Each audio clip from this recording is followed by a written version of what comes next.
Assalamualaikum dan salam sejahtera. Kembali lagi kita dalam siri Alam dan Manusia. Korang semua apa khabar? Saya doakan semoga anda semua berada dalam keadaan sihat-sihat sejahtera di samping keluarga yang tercinta.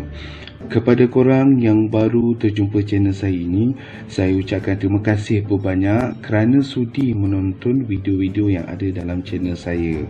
Dan jangan lupa subscribe jika channel saya berjaya menambat hati anda. Hari ini kita akan berkenalan dengan sejenis haiwan yang berlari pantas, iaitu kuda. Equus caballus atau Equus ferus caballus. Itulah nama saintifiknya. Ia tergolong salah satu daripada 10 spesies moden dalam keluarga Equus. Kuda ni sebenarnya haiwan liar yang kemudiannya dijinakkan. Dikatakan proses penjinakan ini bermula seawal 10,000 tahun sebelum Masihi. Sekitar tahun 2000 sebelum Masihi, kuda digunakan secara meluas di seluruh dunia sebagai tunggangan utama. Di Ukraine dan Kazakhstan, proses penjinakan ini bermula antara 4,000 tahun ke 3,500 tahun sebelum Masihi. Bukti penemuan tulang-tulang yang ditemui di penempatan manusia di barat laut Eropah menandakan penyebaran penggunaan kuda yang dijinakkan ke seluruh benua Eropah pada waktu ketika itu. Kuda ni kita boleh tunggang secara individu. Jika bebanannya lebih daripada sepatutnya, maka kita boleh gunakan pedati sama ada kereta kuda ataupun kereta pengangkut untuk membawa barang-barangan. Pada zaman dahulu, kuda digunakan sebagai pengangkutan utama. Selain daripada unta dan gajah, kuda juga digunakan dalam peperangan, sama ada dalam pengangkutan logistik ataupun dalam pertempuran. Kuda juga dianggap sebagai kayu pengukur kepada taraf sosial seseorang itu. Semakin banyak bilangan kuda yang dimiliki, semakin kayalah orang itu dipandang di mata masyarakat. Sama juga dengan hari ini, kalau korang lihat orang yang tak tahu duit tu nak buat apa, orang tu dah terlalu sangat banyak duitnya tak pakai, maka orang tu bolehlah menaburkan duit untuk memelihara kuda. Sebab kuda ni maintenance dia tinggi, tak macam binatang yang lain. Umar Al-Khattab radhiyallahu anhu, memang dalam riwayat dia sahabat yang tak kaya. Dalam cerita kita dengar, dia punya baju ada 17 tampalan, jahitan. Kita membaca sian Umar miskin. Tak, dia baju dia ada 17 tampalan, tapi kuda dia paling mahal di tanah Arab. Dia jenis orang, ada jenis orang baju tak kisah, pakaian tak ada masalah, kenderaan dia particular. Ada orang begitu. Ada orang baju terlampau smart, jenis biar apa-apa asal bergaya ni, baju jangok dengan pesen apa semua, duit tak ada pun. Naik kenderaan awam, kulu kilir, naik Uber, naik apa, kereta pun tak ada, tapi jangok, memang smart. Ada orang baju tak kisah, tapi kereta mewah, dia nak selesa travel ke mana-mana. Kebiasaannya, kuda boleh hidup antara 25 hingga ke 30 tahun. Ada juga yang boleh mencecah umur 40 tahun dan ke atas. Tetapi biasanya 25 ke 30 tahun. Ada tak kuda yang hidup lebih lama daripada itu? Ada. Old Billy yang memegang rekod kuda yang hidup selama 65 tahun. Kuda tu dah tak ada dah, jangan cari pula.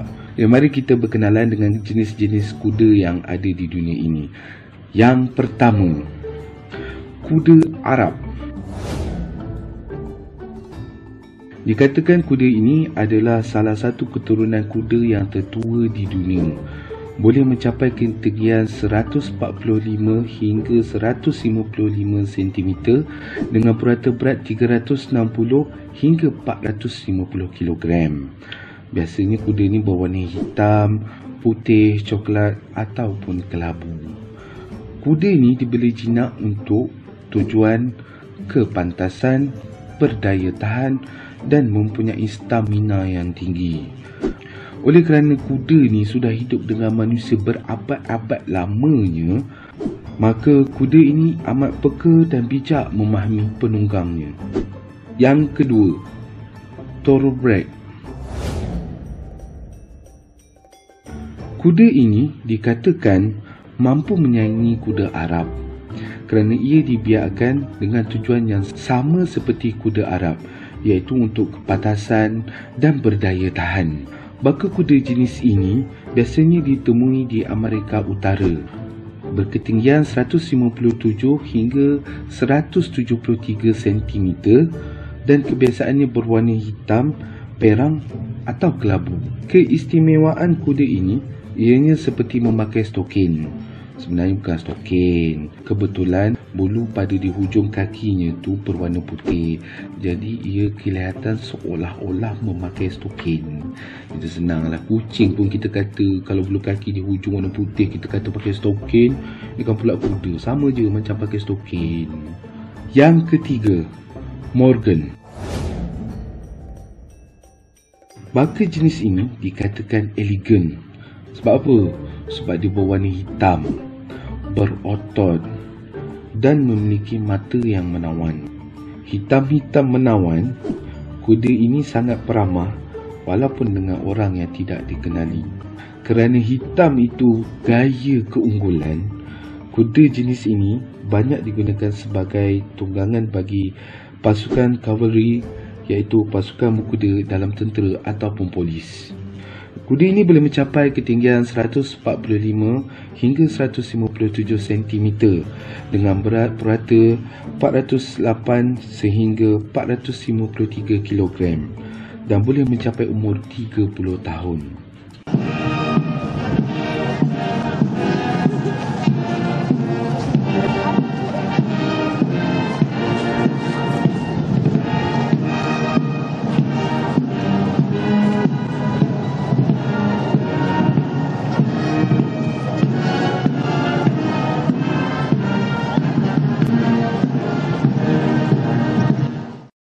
Yang keempat, America Quarter. Kuda jenis ini biasanya digunakan untuk sukan lumba kuda kerana kuda ini boleh mencapai kelajuan sehingga 88 km per jam. Kuda ini banyak ditemui di Amerika dan dijadikan tunggangan koboi atau rodeo maupun untuk bekerja. Kuda ini boleh diharapkan sama seperti lembu atau kerbau. Kuda ini memiliki purata tinggi 142 hingga 162 cm dan mempunyai berat purata 430 hingga 544 kg. Ada banyak variasi warna kuda ini, dari merah keperangan, kelabu, putih, hitam dan juga perang. Yang kelima, Appaloosa. Kuda ini ada bintik-bintik pada tubuhnya. Ini yang membuatkan kuda ini lebih menarik daripada kuda-kuda jenis yang lain. Sejarahnya kuda ini dibawa ke Amerika Utara oleh orang-orang Spanyol pada kurun ke-17. Kuda ini memiliki tinggi purata 142 hingga 152 cm dan mempunyai berat purata 430 hingga 544 kg. Digunakan sebagai pengangkutan, berburu binatang dan juga dalam pertempuran. Yang keenam, Clydesdale. Kuda ni sangat istimewa. Kerana apa? Kerana juntaian bulu pada kakinya, ia kelihatan seperti memakai rambu ramba pada kakinya. Kalau yang thoroughbred tu kita nampak macam pakai stokin, kuda jenis ni bukan setakat pakai stokin, malah ada rambu-ramba lagi. Keistimewaan inilah menjadikan kuda ini sebagai pilihan utama untuk sebarang acara pesta ataupun perarakan. Kuda ini dikembangbiakkan di Scotland pada kurun ke-18 hingga kurun ke-19. Tingginya boleh mencapai 162 hingga 182 cm dengan berat purata 752 hingga 1088 kg. Berat tu ya. Oleh kerana saiz yang besar, kuda ini ditugaskan untuk mengangkut kayu dari hutan ataupun mengangkut bebanan menggunakan kereta pengangkut ataupun pedati. Yang ketujuh, Shetland Pony. Kuda jenis ini banyak dipelihara sebagai haiwan peliharaan berbanding dengan kuda-kuda jenis lain. Kerana apa? Kerana kekiutan dia dan kecomelannya berjaya menambat hati siapa saja yang melihat, termasuk saya. Kuda ini lebih sesuai untuk kanak-kanak. Sebab apa? Kita tengoklah kuda ni katik, comel, geram, rasa nak kunyah-kunyah. Nama kuda ini berasal daripada nama tempat asalnya, iaitu Kepulauan Shetland di Scotland. Berketinggian hanya 71 hingga 116 cm dan mempunyai berat purata 181 hingga 204 kg sahaja. Ulunya tebal kerana untuk membantu kuda ini bertahan di iklim yang sejuk. Kuda inilah yang menjadi inspirasi kepada kartun My Little Pony. Sekarang tengah musimnya. Di Malaysia pun ada, kita panggil apa? Kuda padi. Sebagai info tambahan, kuda ni dia ada sepupu-sepupu dia yang lain. Mari kita berkenalan secara ringkas tentang sepupu-sepupu kuda yang ada. Yang pertama kita ada kedai. Kemudian yang kedua kita ada kuda belang gunung. Yang ketiga kita ada kuda belang dataran. Yang keempat kita ada kuda belang gravy. Yang kelima kita ada kiang. Dan yang terakhir kita ada onager. Kuda ni kita boleh kacukkan dia dengan ahli dalam jenisnya sahaja. Contoh yang paling umum ialah bagal. Beria-ia sebut bagal tu. Bagal ini ialah kacukan kedai jantan dengan kuda betina. Ada tak yang terbalik? Ada. Iaitu hini. Iaitu kacukan kuda jantan dengan kedai betina. Selain daripada itu, kita ada Zos. Ini adalah kacukan kuda belang dengan kuda. Malang sekali kebanyakan daripada kacukan ini mandul dan tidak boleh membiak. Kiranya jangan lawanlah penciptaan Tuhan. Kalau kita lawan, biasanya hasilnya takkan berapa menarik. Betul tak? Kuda dan sukan sememangnya tidak boleh dipisahkan. Selepas kuda dipencenkan daripada tugas-tugas rasmi dalam peperangan, maka sukan-sukan yang melibatkan kuda ini timbul bagi memastikan kemahiran berkuda ini tidak hilang begitu sahaja. Antaranya sukan menunggang kuda atau equestrian, antara sukan yang mencapai penunggang kuda untuk mengawal kuda dalam pelbagai disiplin. Sebut pula tentang rodeo, ia lebih kepada kemahiran amali seperti yang diperlukan untuk mengusahakan ladang ternak.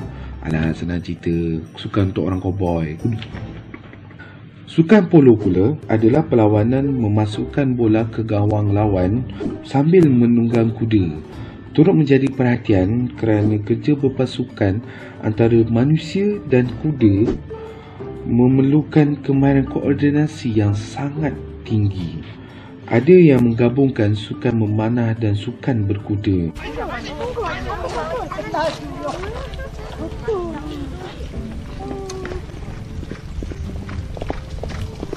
Tiga, 4, 5. Alhamdulillah. cerita pasal memanah ni, saya ada belajar dengan seorang sifu di sini. Dia pernah memanah dalam event yang sama yang disertai oleh Sarianti. Sifu saya ni tunjuklah gambar Sarianti memanah. Dalam hati saya kata, oh patutlah Jeb Spah tu cedera parah. Rupanya terkena panahan cinta Sarianti. Itulah jodoh namanya. Kita doakan yang baik-baik. Saya suka tengok orang berbahagia. Bila kita doakan orang berbahagia, insya-Allah Allah akan memberikan kebahagiaan kepada kita. Cik, macam ustaz lagi. Juga yang popular, lumba kuda. Ia merupakan industri antarabangsa yang menjadi perhatian di seluruh dunia, termasuklah kita di Malaysia. Kita di Malaysia ada lumba kuda. Tetapi yang tak bestnya, di sebalik stable lumba kuda ada kegiatan ekonomi yang bertunjangkan perjudian. 204 anaknya batu 204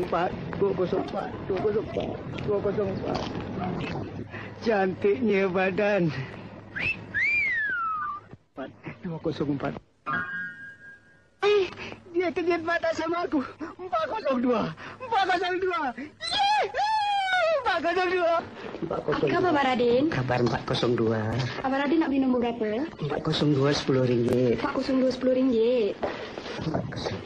Hari ini adalah hari yang kedua dalam pertandingan. Banyak kuda-kuda luar negeri masuk bertanding. Sekarang mereka beratus berlari. Sekarang mereka belasan lari yang di depan sekali kuda Jerman. Dan di belakang sekali kasihan kuda Kongo. Kuda Jerman sedang di tengah. Oh, tak sama salah satu kuda itu. Kuda kepang rupanya. Kuda kepang masuk di celah. Kuda kepang.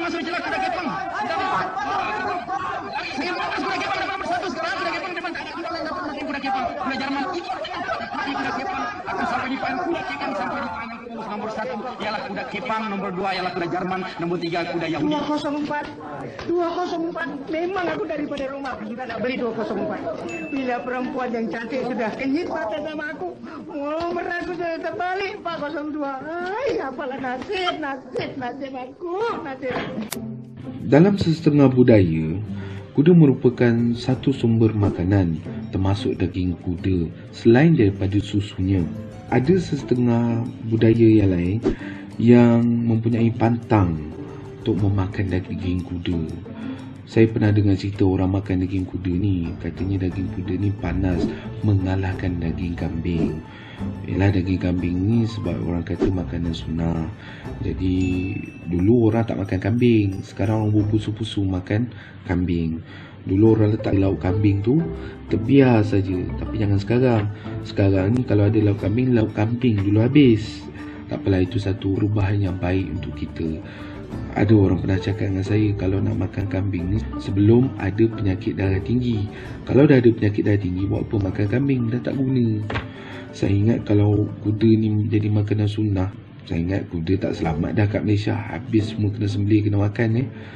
Cerita pasal kuda dan masyarakat, kita tidak dapat lari menceritakan tentang kuda yang tak berkaki. Adakah kuda yang tak berkaki? Ada. Kuda kepang. Kuda kepang ini ialah kesenian yang berasal dari tanah Jawa. Dikatakan tarian ini berinspirasi daripada pahlawan Jawa dalam usaha mereka mengusir penjajah yang menindas rakyat. Kemudian tarian kuda kepang ini dibawa oleh migran dari tanah Jawa ke Singapura dan tanah Melayu. Dan akhirnya budaya kuda kepang ini berasimilasi dengan budayaan masyarakat setempat. Baru-baru ini, sewaktu PKP, muncul tentang isu Latih Challenge. Dalam video klip latih ni, ada unsur-unsur kebudayaan masyarakat Jawa, termasuklah kuda kepang ni. Kali pertama saya dengar cerita ni daripada seorang YouTuber, Didi Chronicle. Orang mesti kenal kot. Alah, YouTuber yang buat parodi akak Super Ring. Saya ada letakkan pautannya di bawah untuk korang layan. Saya rasa sedikit terpanggil untuk memberikan pendapat. Selepas yang dihormati yang berbahagia Datuk Ustaz Haji Badri Shah bin Alauddin juga turut memberikan pandangannya berkenaan Latih Challenge ni. Pautannya saya letak juga di bawah, korang cari dan korang layan untuk mengelakkan salah faham. Sejujurnya saya suka dengan lagu Latin ni. Daripada susunan muzik, susunan seni katanya, rentaknya, semuanya disatukan dengan cukup indah sekali. Bila saya dengar lirik kata lagu Latin ni, tak ada apa yang salah pun. Tak adalah kata mentera ke apa ke. Mungkin sebabkan bahasa Jawa yang digunakan adalah bahasa Jawa beras tinggi. Jadi kita secara umumnya masyarakat Melayu memang susah nak faham. Usahlah kata masyarakat Melayu susah nak faham, saya yang orang Jawa sendiri pun susah nak faham. Sebab bahasa Jawanya beras tinggi. Jadi pada pandangan saya, jangan salahkan orang Jawa di Indonesia, kerana di Malaysia pun ada orang Jawa. Jangan salahkan orang Melayu di Malaysia, kerana orang Melayu pun ada di Indonesia. Kita kena sama-sama terima yang amalan budaya ini yang kita dengar rasa macam salah, tetapi apabila kita kaji yang sebenar-benarnya penuh dengan falsafah, yang tu yang kita faham. Kita sambung lagi cerita pasal kuda. Kalau korang nak tahu, hanya ada satu negara di dalam dunia ini yang masih menggunakan kuda dalam operasi ketenteraan selain daripada istiadat ketenteraan yang menggunakan kuda.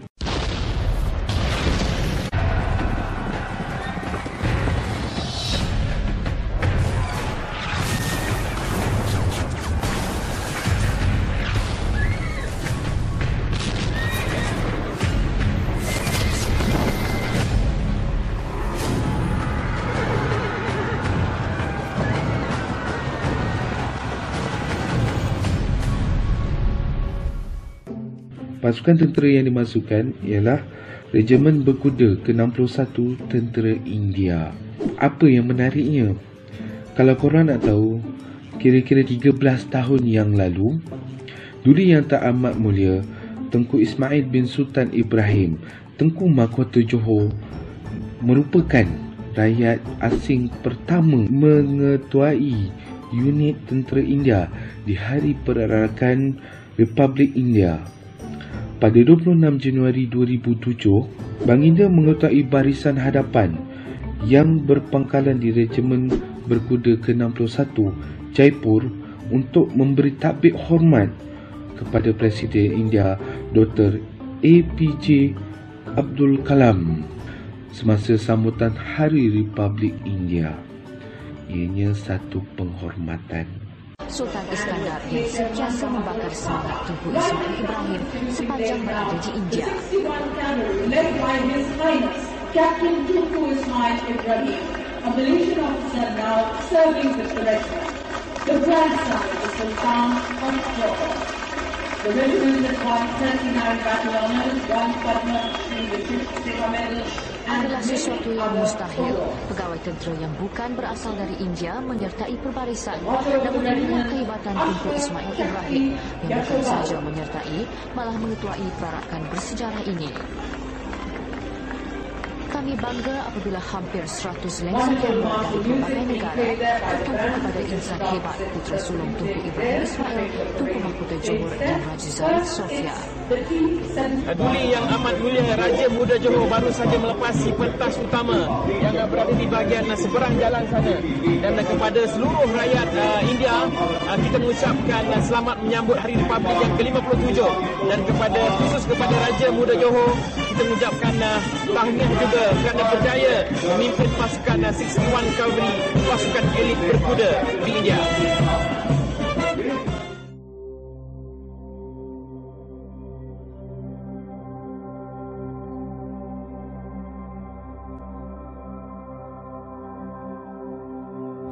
The cost cutting necessitated by the coronavirus pandemic is going to see the Indian Army's 61st Cavalry say goodbye to its horses.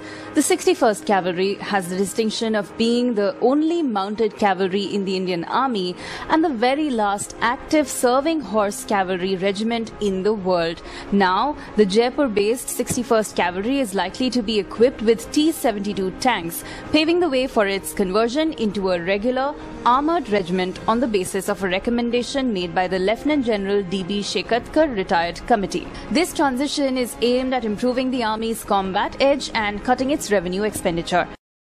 Jika anda suka video ini, jangan lupa tekan butang like. Jika anda ingin mengikuti video-video terkini daripada channel saya, jangan lupa tekan butang subscribe. Dan jika video ini bermanfaat, jangan lupa tekan butang share dan kongsikan dengan rakan-rakan anda yang lain. Terima kasih kerana sudi menonton video saya ini. Jika ada ralat ataupun salah info, jangan lupa letakkan di ruangan komen di bawah ini. Itu saja untuk hari ini. Sehingga kita berjumpa di siri Alam dan Manusia yang lain. Sekian. Terima kasih.